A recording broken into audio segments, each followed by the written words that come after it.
येत्या 18 ऑगस्टला चौथा श्रावण सोमवार आलेला आहे। हा शेवटचा श्रावणी सोमवार असणार आहे। बोलता बोलता श्रावण महिना हा संपत सुद्धा आलेला आहे। श्रावण हा महिना अतिशय पवित्र आणि शुभ मानला जातो। या संपूर्ण श्रावण महिन्यामध्ये भगवान शिवशंकरांची उपासना, सेवा, व्रत, वैकल्य केली जातात। सोमवार हा दिवस भगवान महादेवांना समर्पित असल्यामुळे श्रावण महिन्यात येणाऱ्या सोमवारचं व्रत केलं जातं। श्रावण महिन्यात येणाऱ्या सोमवारचं व्रत केल्याने जीवनातील सर्व दुःख, संकट, अडचणी हे दूर होतात। तसेच महादेवाच्या कृपेने सर्व इच्छित मनोकामना ह्या देखील पूर्ण होतात। या दिवशी व्रत करून महादेवाची पूजा केल्याने शिवपूजेचे दुप्पट पटीने फळ प्राप्त होते। या श्रावण सोमवारी आपण व्रत करून भगवान शिवशंकरांना एक विशिष्ट प्रकारचं धान्य अर्पण करत असतो। त्याला शिवामूठ असं म्हटलं जातं। तर या चौथ्या श्रावण सोमवारची शिवामूठ असणार आहे जवस। म्हणून आपल्याला जवस ही शिवामूठ जी आहे तर ती भगवान महादेवांना अर्पण करायची आहे। ही जवस अर्पण करताना चांगली अखंड जवस घ्यायची आहे। जवसाची डाळ किंवा इतर कुठल्याही प्रकारचं धान्य तुम्ही जव म्हणून घेऊ नका। जवस ही थोडी लाल रंगाची असते, तर ती तुम्हाला शिवामूठ म्हणून अर्पण करायची आहे। या चौथ्या श्रावण सोमवारी जवस ही शिवामूठ म्हणून भगवान महादेवांना का अर्पण केली जाते, तर जवस हे धनाचे प्रतीक मानले जाते। त्यामुळे ते शंकराला अर्पण केल्याने घरात सुख, समृद्धी येत असते। घरात कधीही धन धान्याची कमतरता ही भासत नाही। तसेच जवस आरोग्यासाठी सुद्धा खूप फायदेशीर असते। त्यामुळे ते शंकराला अर्पण केल्याने आपलं आरोग्य हे चांगले राहते। तसेच भगवान शिवशंकर हे आपल्यावरती प्रसन्न होतात आणि आपल्या सर्व मनोकामना या पूर्ण करतात। आणि म्हणून चौथ्या श्रावण सोमवारी जवस ही शिवामूठ म्हणून अर्पण केली जाते। धार्मिक दृष्टीने श्रावण महिन्यात येणारा प्रत्येक सोमवारला विशेष महत्त्व असल्यामुळे या दिवशी काही प्रभावी उपाय आणि सेवा सुद्धा केल्या जातात। आज या व्हिडिओमध्ये मी तुम्हाला एक अतिशय प्रभावी असा उपाय सांगणार आहे। उद्या शेवटचा श्रावण सोमवार शिवमंदिरातून घरी आणा ही एक वस्तू। घरात पैसा येईल, कर्ज फिटेल, 7 पिढ्यांचे दारिद्र्य नष्ट होऊन घराची, मुलांची, पतीची अगदी भरभरून प्रगती होईल। तर अशी कोणती वस्तू आहेत जी आपल्याला शिव मंदिरातून घरी आणायची आहेत, त्या वस्तूचं काय करायचं आहे याबद्दलची संपूर्ण माहिती आज या व्हिडिओमध्ये मी तुमच्यासोबत शेअर करणार आहे। त्यामुळे तुम्ही हा व्हिडिओ स्किप न करता शेवटपर्यंत नक्की पहा। चॅनलवरती नवीन असाल तर सबस्क्राइब करा आणि असेच माहितीपूर्ण नवनवीन व्हिडिओ पाहण्यासाठी बेल आयकॉनला प्रेस करा। म्हणजे जेव्हा कधी मी नवीन व्हिडिओ अपलोड करेल त्याचं नोटिफिकेशन सर्वात अगोदर तुम्हाला भेटेल आणि तुम्ही एक पण व्हिडिओ मिस करणार नाही। आज या व्हिडिओमध्ये मी तुम्हाला जो उपाय सांगणार आहे तर हा उपाय आपल्याला चौथ्या श्रावण सोमवारी करायचा आहे। म्हणजेच हा शेवटचा श्रावण सोमवार आहे। तर या दिवशी तुम्ही सकाळपासून ते संध्याकाळपर्यंत जेव्हा केव्हा शक्य होईल तेव्हा तुम्हाला ही एक वस्तू जी आहे तर ती शिव मंदिरामधून घरी आणायची आहे। आणि त्या वस्तूचा तुम्हाला एक अतिशय प्रभावी आणि सात्विक असा उपाय करायचा आहे, जो आपण वर्षातून फक्त एकदाच करू शकतो। तो म्हणजे श्रावण महिन्यात येणाऱ्या सोमवारच्या दिवशी। आणि म्हणून आपल्याला हा उपाय करायचा आहे। जर तुम्ही हा उपाय या श्रावण सोमवारी केला तर तुमच्या आयुष्यातील सर्व समस्या, अडचणी या नष्ट होतील। श्रावण महिन्यामध्ये प्रत्येक दिवशी भगवान महादेवांची उपासना, पूजा करावी असे आपल्या धर्मशास्त्रामध्ये सांगितले जाते। परंतु प्रत्येक दिवशी आपल्याला महादेवांची पूजा करणं शक्य होत नाही। म्हणून किमान श्रावण महिन्यात सोमवारी तरी भगवान महादेवांची पूजा ही आवर्जून करावी। यामुळे भगवान महादेव आणि माता पार्वती यांचा आशीर्वाद वर्षभर आपल्यावरती राहील।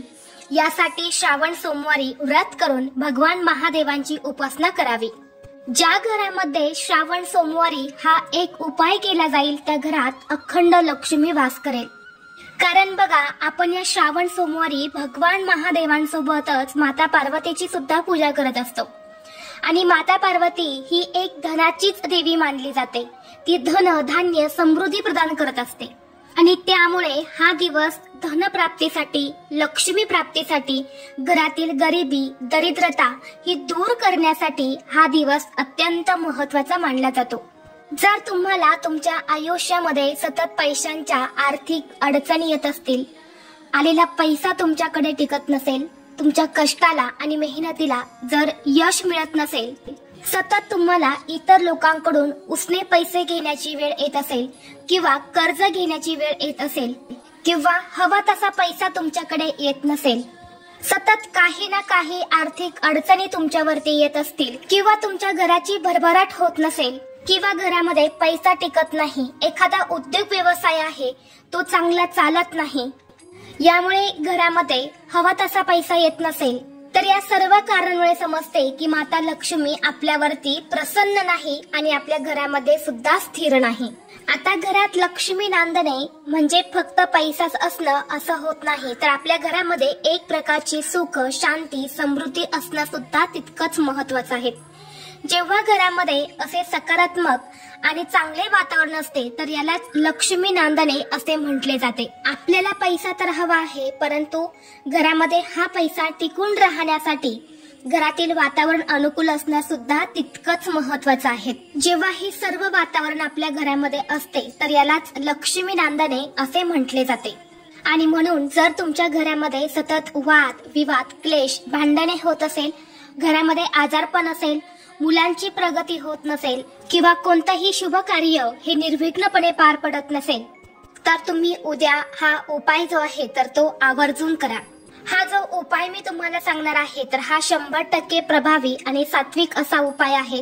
हा उपाय जर तुम्ही उद्या शेवटच्या श्रावण सोमवारी केला तर तुमच्या घरामध्ये चहूबाजूने पैसा येईल, पैसे येण्याचे मार्ग जे आहेत तर ते मोकळे होतील, घरावर असणारं कर्ज संपेल, तसेच आपल्या कुटुंबाची भरभरून प्रगती होईल। कारण पहा, काही दिवसांचे महत्व हे खूप जास्त असते, आपल्या पूर्ण प्रगतीवर या गोष्टी खूप परिणाम करत असतात आणि त्यामुळे श्रावण सोमवारी केलेले उपाय हे कधीच वाया जात नाही। भगवान महादेवांच्या कृपेने आपल्याला त्या उपायाचं निश्चितच फळ प्राप्त होते।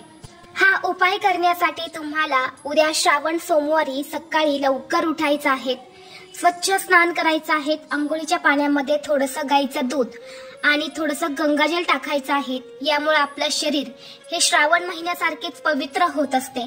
स्वच्छ स्नान करून झाल्यानंतर ना आपल्या देवघरातील देवांची पूजा करून घ्यायची आहे।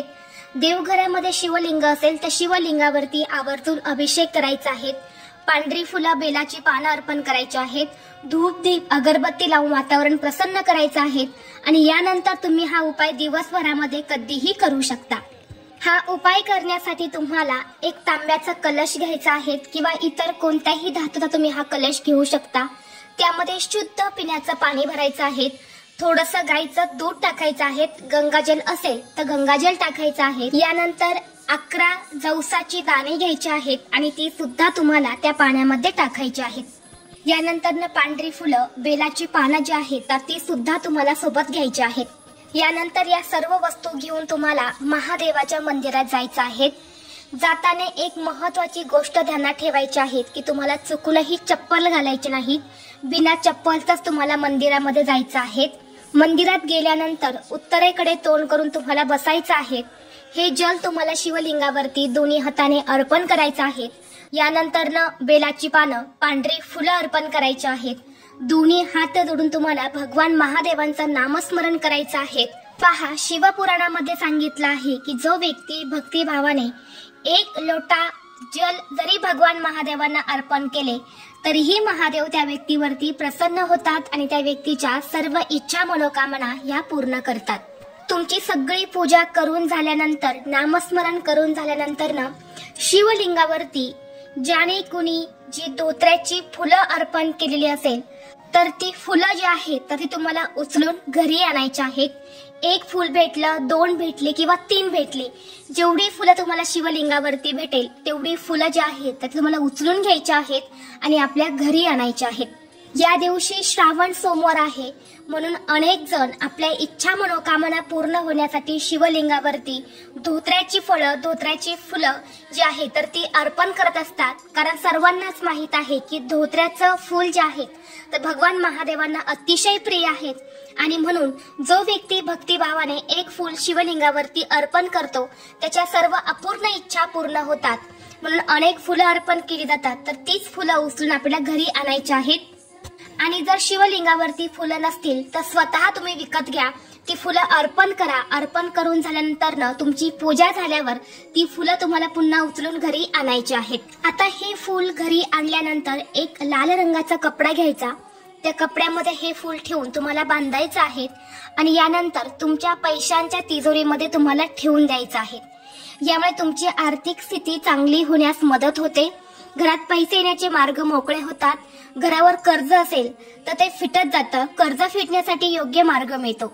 आता हे फूल किती दिवस तिजोरीमध्ये ठेवायचं तर बघा, या श्रावण महिन्याची जी अमावस्या आहे, श्रावण अमावस्या, ज्याला पिठोरी अमावस्या असे सुद्धा म्हटले जाते, तर या दिवशी तुम्हाला ते फूल काढायचं आहे आणि वाहत्या पाण्यामध्ये प्रवाहित करायचं आहे.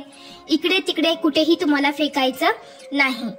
तसेच जर तुम्ही 2 फुलं आणलेली असेल तर एक फूल तिजोरीमध्ये ठेवा आणि दुसरं धोत्र्याचं फूल हे तुम्हाला मुलांच्या पुस्तकामध्ये ठेवायचं आहे. जर तुम्ही असं फूल मुलांच्या पुस्तकामध्ये ठेवलं तर मुलांना ज्ञानवृद्धी होते. म्हणजे मुलं जो काही अभ्यास करतात तर त्यांना ते लक्षात राहतं, त्यांच्या ज्ञानामध्ये वृद्धी होत असते. यामुळे मुलांची प्रगती भरभरून होत असते. तर असे एक फूल तुम्ही आणून मुलांच्या पुस्तकामध्ये सुद्धा ठेवू शकतात. तसेच ज्यांना झोपल्यावर भीतीदायक वाईट स्वप्न येत असतील किंवा झोपल्यानंतर सतत मनामध्ये वाईट विचार येत असतील तर अशांनी या दिवशी शिवमंदिरामधून एक धोत्र्याचं फूल घरी आणायचं आहे आणि ते आपल्या उशीखाली ठेवायचं आहे. यामुळे भीती नाहीशी होते. मनामध्ये येणारे नकारात्मक जे विचार आहेत तर ते सुद्धा संपूर्णपणे नष्ट होतात.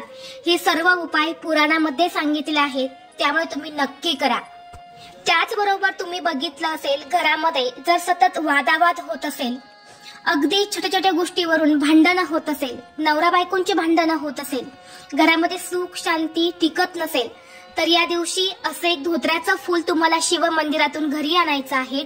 एका लाल रंगाच्या कपड्यामध्ये बांधून ते तुम्हाला तुमच्या वास्तूमध्ये दक्षिण दिशेला ठेवून द्यायचं आहे. तुमच्या घराची जी कोणती दक्षिण दिशा आहे, जिथे कुठे ठेवायला जागा असेल तिथे ठेवून द्यायचं आहे. यामुळे घरात असणारा वास्तुदोष, पितृदोष किंवा इतर कुठले दोष असेल, क्लेश असेल तर यासारख्या सर्व समस्या या 100% नाहीशा होतात. म्हणून तुम्ही हा एक उपाय सुद्धा करू शकता. धोत्रा हे महादेवाला अत्यंत प्रिय आहे. धोत्र्याचं फूल महादेवाला अर्पण केल्याने महादेवांची पूजा ही पूर्णच होऊ शकत नाही असे आपल्या पुराणामध्ये सांगितले आहे. आणि या फुलासंबंधित आपण जे काही उपाय करतो तर ते खूप प्रभावी ठरतात.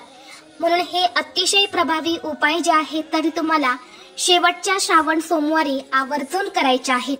त्याचबरोबर या दिवशी शिवामूठ जवस आहे, तर आपल्याला 21 जवस जे आहे तर ती आपल्या हातामध्ये घ्यायची आहेत. आपल्या देवघरासमोर बसायचं आहे. 16 वेळा कमलात्मक मंत्र तुम्हाला म्हणायचा आहे. कमलात्मक मंत्र हा तुम्हाला स्क्रीनवरती दिसत असेल तर 16 वेळा या मंत्राचा पठण करायचं आहे. मनोमन आपली इच्छा व्यक्त करून तुम्हाला हे 21 जवस जे आहेत तर ते शिवलिंगावरती अर्पण करायचे आहेत. आणि पुन्हा एकदा आपली मनोकामना पूर्ण होण्यासाठी प्रार्थना करायची आहे. आता हा उपाय तुम्ही घरी शिवलिंग असेल तर तिथे सुद्धा करू शकता किंवा मंदिरामध्ये जाणार असेल तर तिथे केला तरी सुद्धा चालेल. हा उपाय देखील खूप प्रभावी आहे, त्यामुळे तुम्हाला प्रत्येकाला हा उपाय करायचा आहे. तर अशा पद्धतीने ही दोन्हीही उपाय तुम्हाला न चुकता आवर्जून उद्या म्हणजेच 18 ऑगस्टला 4था श्रावण सोमवार आहे तर या दिवशी करायचे आहेत. दोन्हीही उपाय दिवसभरामध्ये तुम्ही कधीही करू शकता.